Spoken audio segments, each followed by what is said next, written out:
Hello students, आज आपण Gauss law याचं दुसरं ऍप्लिकेशन पाहणार आहोत, अभ्यासणार आहोत.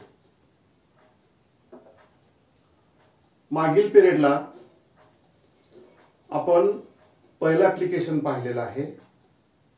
चार्ज्ड स्फिअरमुळे इलेक्ट्रिक फील्ड इंटेन्सिटी किती असते त्याचा फॉर्म्युला आपण डिराइव्ह केलेला आहे. पुढचं ऍप्लिकेशन आहे हे चार्ज वायर आहे. वायरचा शेप हा सिलेंड्रिकल आहे. चार्ज वायरमुळे म्हणजे चार्ज सिलेंडरमुळे इलेक्ट्रिक इंटेन्सिटी किती असते त्याचा फॉर्म्युला काढायचा आहे. हे दुसरं ऍप्लिकेशन आहे. स्फिअरचा जो आपण अभ्यास केला त्यातला बराचसा भाग इथं जसाच तसा आहे, सिमिलर आहे. थोडासा फरक आहे, तो पहिल्यांदा मी इथं लिहिलेला आहे, तो सांगतो, मग पुढे जाऊया. आपण हा एक चार्ज्ड सिलेंडर घेतलाय, म्हणजे चार्ज्ड वायर घेतली. आता या वायरची लेंथ किती, तर हा इन्फानाइट आहे असं इथं घेतलेलं आहे. याची लेंथ इन्फिनिटी एवढी आहे. मग याचा चार्ज किती ते ठरवण्यासाठी इथे लॅम्बडा ही जी टर्म आहे त्याला म्हणतात लिनियर चार्ज डेन्सिटी, ही वापरायची. लॅम्बडा बरोबर चार्ज अपॉन लेंथ. याचा अर्थ एल एवढ्या लांबीवर, जरी इन्फायनाइट लेंथ असेल तर आपल्याला चार्ज डिफाइन करायचा आहे. मग ह्या टोटल लांबीच्या एल एवढ्या लांबीवरती इन्फायनाइट लेंथ आहे त्यातला एल एवढा पार्ट घेतला, त्याच्यावर चार्ज किती, तर तो क्यू.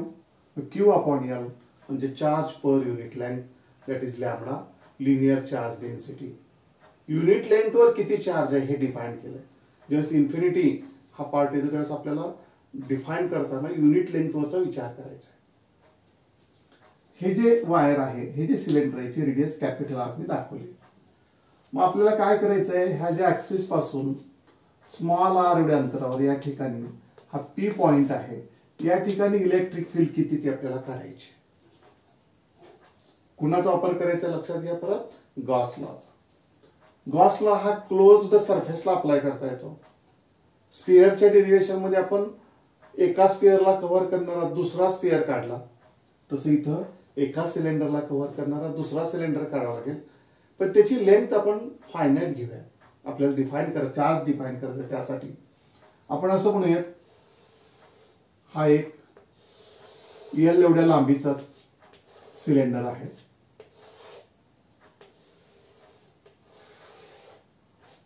ही जी लेंथ आहे ती एल एवढी घेऊया. त्याची रेडियस मात्र किती आहे, स्मॉल आर आहे. हा झाला सिलेंडर ए, हा झाला सिलेंडर बी. इथं सिलेंडर बी हा गॉसियन सरफेस आहे आणि सिलेंडर बी ला आपण मग गॉस थेरम अप्लाय करू शकतो. गॉस थेरम अप्लाय करून आपण उत्तर काढू शकतो, डेरिव्हेशन डिराइव्ह करू शकतो. सिच्युएशन लक्षात आल्यानंतर फारसं अवघड नाही स्टुडंट्स. आपण गॉस लॉ वापरण्यासाठी काय कशाचा उपयोग करतो, total electric flux five is equal to integration over a closed surface of vector E dot vector ds and is equal to total charge upon epsilon 0. हा फॉर्म्युला वापरायचा आपल्याला. गॉस लॉ म्हटलं की आपल्याला हे आठवलंच पाहिजे, हे लक्षातच ठेवायचं आहे.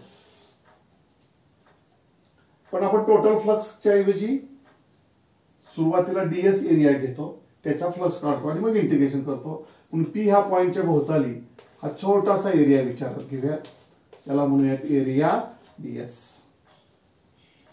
या ठिकाणी इंटेन्सिटी या दिशेने आहे.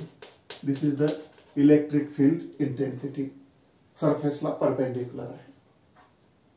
सर्वात महत्वाचं इथं थीटा किती, तर थीटा 0 येतो, तर म्हणून कॉस थीटा याचं उत्तर 1 आहे. आता थीटा हा कोणामधला अँगल आहे, ह्या ds ला काढलेला हा परपेंडिक्युलर आणि इलेक्ट्रिक फील्ड, तिथं उभे एकमेकाला पॅरलल आहेत, ओव्हरलॅप झाले. थीटा 0 येतो, कॉस थीटा 1 येणार आहे, ते आपण पुढे वापरणार आहे. मग आता ह्या टोटल फ्लक्स फाय आहे. छोट्या एरिया ds साठी किती फ्लक्स असतो, तर त्याचं उत्तर आहे एरिया ds साठीचा फ्लक्स आहे d फाय आणि याचं उत्तर आहे vector E dot vector ds. हा डॉट प्रोडक्ट सोडले तर उत्तर आहे E cos of theta into ds. आणि जर आपण याचं इंटिग्रेशन घेतलं तर याचं इंटिग्रेशन घ्यावं लागेल आणि मग हे जे उत्तर आहे ते टोटल फ्लक्स फाय आहे. इथे लक्षात. आणि याच्यातला हा कॉस थिटा 1 आहे. आता याचं एक्सप्लेनेशन स्फिअर मध्ये आपण बऱ्यापैकी पाहिलं. आता मी त्यात वेळ घालवत नाही, पुढे जाऊयात. थिटा 0 कसं आहे लक्षात आलंय. म्हणजेच एक इक्वेशन मिळालं पहा आपल्याला. फाय इज इक्वल टू हा एक आला, ई कॉन्स्टंट असतो, E integration of ds. Cos of थिटाची 1 किंमत ठेवली, ई कॉन्स्टंट असतो तो चिन्हाच्या बाहेर, इंटिग्रेशन ऑफ डीएस. आता इंटिग्रेशन ऑफ डीएस याचं उत्तर काय. इंटिग्रेशन ऑफ डीएस म्हणजे हा डीएस छोटा एरिया, अशा अनेक छोटा एरिया घेऊन हा जो सिलेंडर बी आहे, ह्या सिलेंडर बीचा कर्ड सरफेसचा एरिया आणि त्याचं फॉर्म्युला आहे हे ई तसंच into 2 pi R into L. 2 pi R into L म्हणजे हा जो सर्कम्फरन्स आहे तो 2 पाय आर आला इंटू एल ही लेंथ. या दोघांचा गुणाकार घेतला की आपल्याला सरफेस एरिया मिळतो. याला म्हणूयात इक्वेशन एक्स. आता हा सिलेंडरचा फॉर्म्युला कसा आला काय ते तुम्हाला लॉग टेबल मध्ये पण पाहता येईल. सिलेंडरचे 2 एरिया असतात. हा जो एरिया आहे त्याला एरिया क्रॉस सेक्शन म्हणतात. हा जो एरिया आहे तो कर्ड सरफेस एरिया म्हणतात. कर्ड सरफेस एरिया बरोबर फॉर्म्युला आहे हा सर्कम्फरन्स गुणिले ही लेंथ. त्यामुळे 2 पाय आर एल असं लिहिलंय. म्हणजे इंटिग्रेशन ऑफ डीएस चं उत्तर आहे 2 पाय आर एल. एक फॉर्म्युला मिळाला. आता दुसरा फॉर्म्युला आपल्याला गॉस लॉच्या आधारे करायचा. म्हणजे हे वापरून आता हे घ्यायचंय. फाय इज इक्वल आणखी आपल्याला काय माहितीये. Phi is equal to q upon epsilon 0. Q म्हणजे बी ह्या सिलेंडरनी एनक्लोज केलेला टोटल चार्ज. म्हणजे आपण ए ऍक्च्युअली इन्फानाइट घेतलाय पण त्याच्या एल एवढ्या लांबीवर किती चार्ज आहे तर क्यू चार्ज आहे.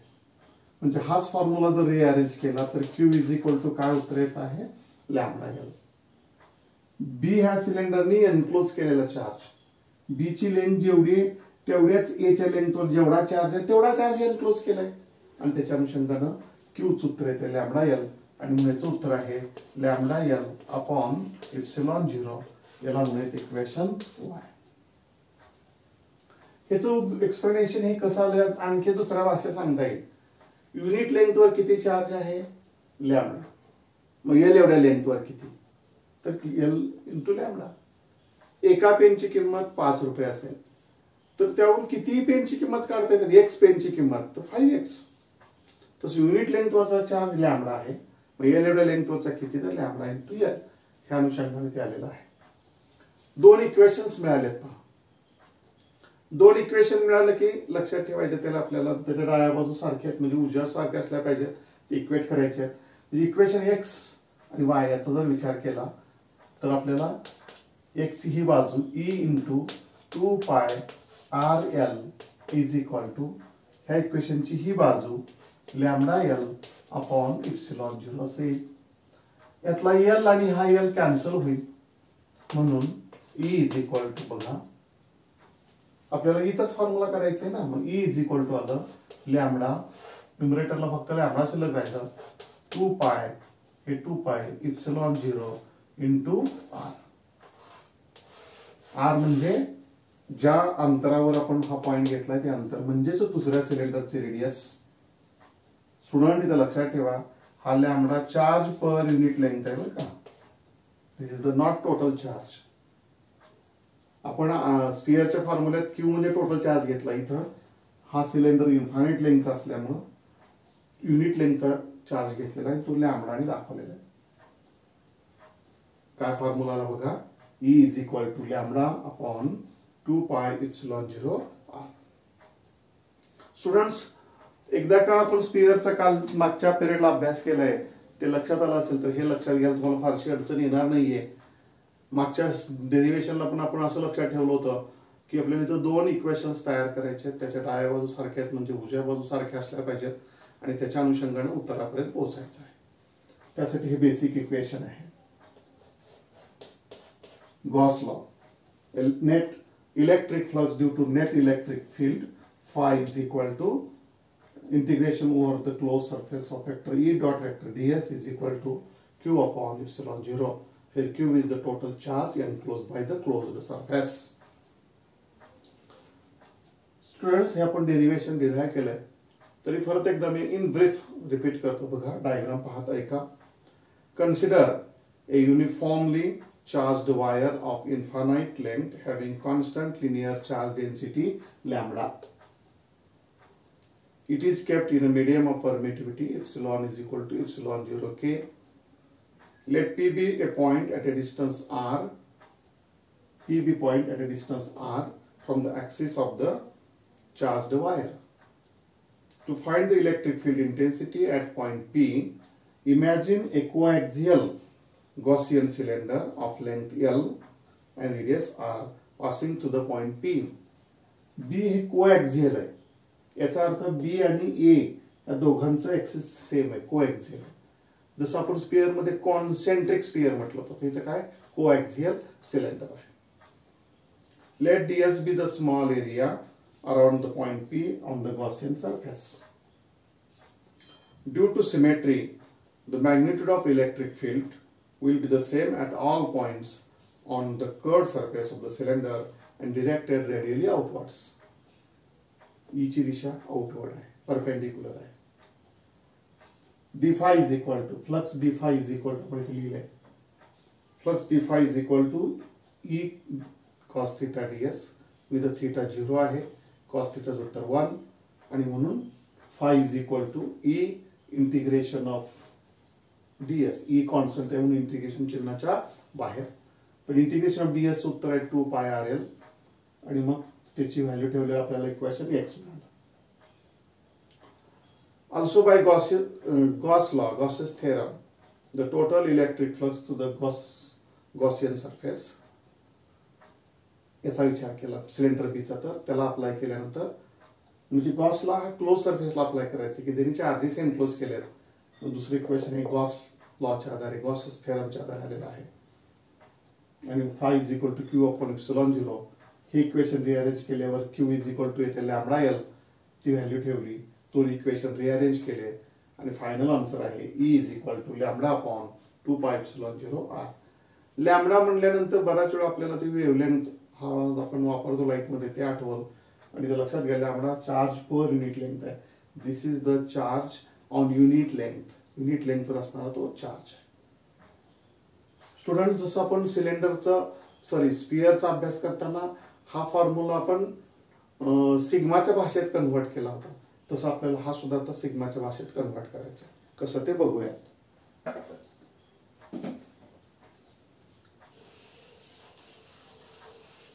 Let us obtain the same formula in terms of the sigma. Sigma means surface charge density. Sigma means surface charge density. आता मात्र सिग्मा कोणासाठी अप्लाय करायचा आहे? चार्ज्ड सिलेंडरला, चार्ज्ड वायरला, म्हणजे ए सिलेंडरला अप्लाय करायचं आहे. फॉर्म्युला काय? Charge upon area. आताच आपण एरिया पाहिला होता पार्ट 2 पाय आर एल. फक्त आता काय घ्यायचंय? कॅपिटल आर घ्यायचंय. 2 पाय आर एल येते लक्षात. 2 पाय म्हणजे आता आपल्याला या सिलेंडरचा एल एवढ्या लांबीचा एरिया करायचा आहे. याचा एरिया करताना हे जे रेडियस आहे ती आर आहे आणि म्हणून इथे घेतलंय 2 पाय आर इंटू एल. पण आपण मगाशी पाहिलं क्यू इज इक्वल टू काय आहे? Lambda L. म्हणजे ह्या क्यूच्या ऐवजी मी काय लिहू शकतो आता? Lambda L. परत हा एल एल काय झाला? कॅन्सल. म्हणजे हेच इक्वेशन जर मी रिअरेंज केलं असं सिग्मा इंटू आर, त्याचं उत्तर येते लॅम्बडा अपॉन 2 पाय. असं काय केलंय मी? तिथे लॅम्बडा अपॉन 2 पाय टर्म आहे, त्याच्याऐवजी मला आता काय लिहिता येईल? मग E is equal to lambda upon 2 पायच्या ऐवजी sigma into capital R upon ही शिल्लक term epsilon 0 into r. This is the formula for electric field intensity in terms of sigma. Here sigma is the surface charge density. जे वेगवेगळ्या terms येतात ना त्या काळजीपूर्वक लक्षात ठेवल्यानंतरच आपल्याला हे समजणार आहे. पहिल्यांदा सिग्मा काय तर सरफेस चार्ज डेन्सिटी म्हणजे काय, चार्ज पर युनिट एरिया. म्हणून इथं लिहिलं चार्ज लॅम्डा एल म्हणजे क्यू एवढा चार्ज किती एरियावरती आहे 2πr_l. बऱ्याच वेळा स्टुडंट्स इथं गडबड करतात, स्मॉल आरच्या ऐवजी कॅपिटल आर का आलं, कारण आता आपण कुणाचा एरिया विचार करतोय, चार्ज सिलेंडरचा. चार्ज सिलेंडरचा एरिया काढताना त्याची रेडियस आर घ्यायची आहे. Of course capital R. हे इक्वेशन अशा प्रकारे रिअरेंज केलं त्याचं कारण लॅम्डा आपण 2π ही टर्म आहे या फॉर्म्युल्यात, याच्याऐवजी मी सिग्मा लिहिलं, शिल्लक इथं आलं. This is the formula in terms of sigma. म्हणजे बेसिक फॉर्म्युला काय तुम्ही इथे लिहून ठेवतो आपण मिळवलेला, E is equal to lambda upon 2πε0r. हा लॅम्डाच्या भाषेत आहे. तर हा जो फॉर्म्युला आहे तो सिग्माच्या भाषेत, सरफेस चार्ज डेन्सिटीच्या भाषेत आहे. पण हा फॉर्म्युला कधी आहे, when r is greater than r. म्हणजे चार्ज द सिलेंडरच्या बाहेर पॉइंट आहे, outside the charge the cylinder. Mathematically small r याची व्हॅल्यू कॅपिटल आर पेक्षा जास्त आहे. तशी दुसरी शक्यता काय असू शकते, r इज हे दोन्ही सारखं असू शकतं, म्हणजे हाच पॉइंट इथं पण असू शकतो. असं असेल तर त्यास E बरोबर काय उत्तर येते बघा, हे दोघं सारखे आहेत म्हणजे कॅन्सल होईल. उत्तर आलं sigma upon epsilon 0. Sigma upon epsilon 0. आणि तिसरी शक्यता आहे, समजा हा पॉइंट आपण बाहेर घेतला, सरफेस वरती घेतला, तर तिसरी शक्यता तो आतमध्ये, म्हणजेच मॅथमॅटिकली r लेस दॅन कॅपिटल R, त्यावेळेस मात्र E इज इक्वल टू उत्तर येत आहे 0. आणि हे स्फिअरला सिमिलर आहे.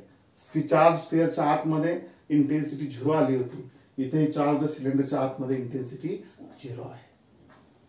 स्टुडंट्स, आपण डेरिव्हेशन डिराईव्ह करताना फक्त एकाच भाषेत पाहते, त्याला वेगळ्या फॉर्म मध्ये कन्वर्ट करतो आणि ते बहुतेक डेरिव्हेशनला सारखं राहतं. हे आर्टिकल आणि स्फिअर्स आपण जे आर्टिकल अभ्यासलं ते सिमिलर आहे. थोडासा फरक आहे की तिथं स्फिअर मध्ये क्यू हा टोटल चार्ज घेतो, इथं लॅम्डा म्हणजे चार्ज पर युनिट लेंथ घेतलेला आहे. बाकी सर्व पार्ट जवळजवळ समांतर आहे, सारखा आहे, लक्षात ठेवायला सोपा आहे. स्टुडंट्स, आपण आत्ताच्या तासाला गॉस लॉच हे दुसरं ऍप्लिकेशन अभ्यासलेलं आहे. त्याचं टायटल आहे electric field intensity due to a charged wire. Charged wire म्हणजेच चार्ज सिलेंडर आहे. आजच्या तासाला आपण इथंच थांबूया. पण स्टुडंट, आता तुम्हाला ह्या व्हिडिओ बरोबर आपण हे जे व्हिडिओ अपलोड करतोय त्याच्याबरोबर याच्याच नोट्स पण पाठवत आहोत. त्या रोजच्या रोज व्यवस्थित वहीत लिहिणं, हा व्हिडिओ एकदा दोनदा परत पाहणं. मी रिपीटेडली बोलत गेलो तर व्हिडिओची लेंथ वाढेल, आणि त्यापेक्षा मी बोलताना गरजेपुरतं आणि योग्य ते सगळं तुमच्याकडून मांडतोय. तुम्ही ते रिपीटेडली बघा, तो व्हिडिओ परत परत बघा, म्हणजे तुमचं अंडरस्टँडिंग चांगलं होईल. आत्ताच्या तासाला इथंच थांबूया.